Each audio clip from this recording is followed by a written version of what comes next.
I think it's unfortunate that the school systems are cutting the arts programs out. It's crazy because I can't even imagine if I was coming up in high school and they didn't have all these programs. Like, you know, there was so many artistic people in my school. Just having that outlet, that camaraderie with other students, where you're doing your thing, and everybody's gifts are being recognized, and you're seeing your talents at an early age, and people are recognizing you. Like, I feel like that was crucial to my existence and to a lot of people's to their journey, you know. So I definitely think that's going to create more issues. It's going to create more, because now kids don't have they don't have that push to find out who they are. You know what I'm saying? What they can be, their potential. I just taught this class in New York, a production class, at Satellite Academy.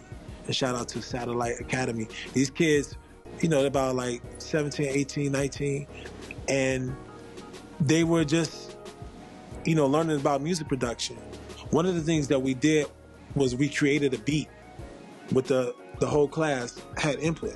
You know, so I had, you know, my keyboard, my laptop set up and all that. And so one dude came up and did the drums. Another dude came up and did the bass. And somebody else played strings. And another girl came up and did this and that. And it was like, yo, you know, like reminding them, like, yo, man, this is before we started the track, nobody wanted to come up. Nobody wanted to do it. You know, not that they didn't want to, but everybody was scared. And so it was cool to just be able to like be like, yo, one by one, get them to come up and get them hype. We did like a hip hop beat, and it was cool, and it came out really dope. And they was like, yo, this is crazy. You know what I'm saying? Like, you know, and I was like, yo, just remember that, man. This is life. Like, you can create anything. You know what I'm saying? Like, it's inside you. You have to like let it out. And I think a lot of them had never, I don't think, maybe one or two of them had actually been in the studio before.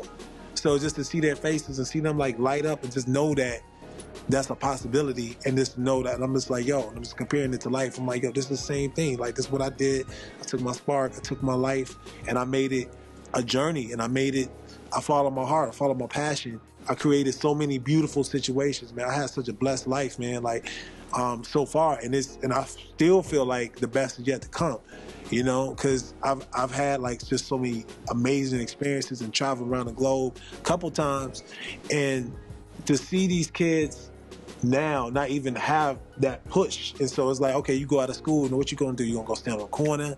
You gonna go like whatever? You gonna go gangbang? You gonna go, you know, whatever, sell drugs? What you gonna do? Like, versus you had that opportunity to go play on a team or go do music or study art or whatever, or find that creative spark in you. I think it's really unfortunate, man, that is that's not taken seriously, and I hope that there's a remedy for that, you know, coming, you know, or if some people find, you know, something for these kids to do, because they need that, especially kids in Chicago who are like, don't have nothing to do and don't have that guidance, and they're just on the street. They need that. They need those. They need their arts. They need that thing to do. They need that shine. They need that star to be revealed inside of them. I had a really great support system coming up, doing my thing, and I think a lot of that was because I was passionate about it, you know, and people saw that, and, you know, they wanted to help, you know, and my parents, my brother, a lot of people, you know, were there, you know, and they just kept pushing me. And every time the people saw opportunities where I could fit in, they would look out. And I just feel like there's not that same patience. You know, so I made some mistakes. You know what I'm saying? I made a lot of mistakes.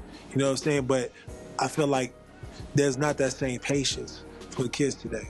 You know what I'm saying? For people to look out and say like, yo, you know, every one of these kids out here that are in Chicago streets, and every one of them could be doing amazing things.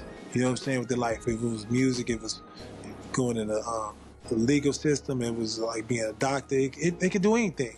You know what I'm saying? But if there's no one telling them that, if there's no one saying, yo, you know, let me check in, how you feeling, man?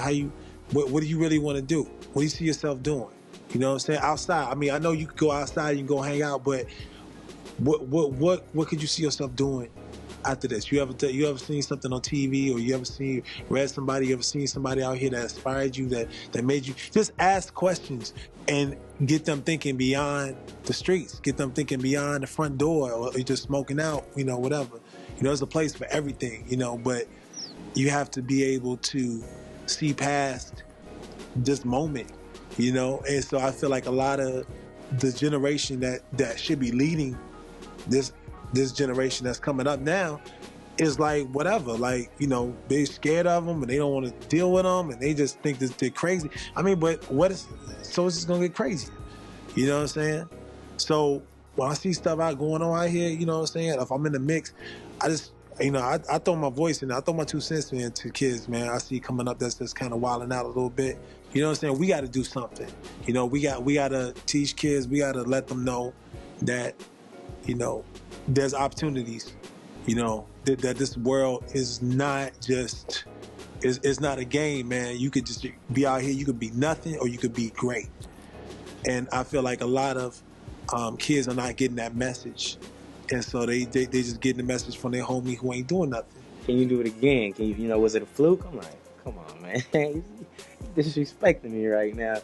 You know, he was smiling, but at the same time, if I wrote a weak song, it would be like, get this kid out of here. You know what I'm saying? But luckily, you know, I was ready that day. And then the song went off. He was like, man, that's cold. Yeah, he was like, yeah, it's a secret weapon. That's Detroit back there. It's Dwelle. And the dude turns around and is like, oh, what's up, man? And it was Jay-Z, right? And I've never in my life been starstruck by anybody before, ever.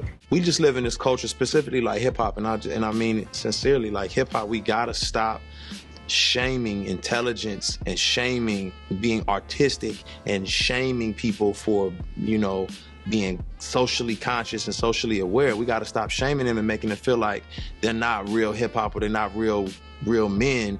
She walked out on stage and Erica sang a song that was real popular, and I got an opportunity to sing a song that was popular with me. Then she won another one. It was almost like we was going back and forth. That was a great time for me. It felt like I had arrived at that moment. Somebody you respected showed that same respect back.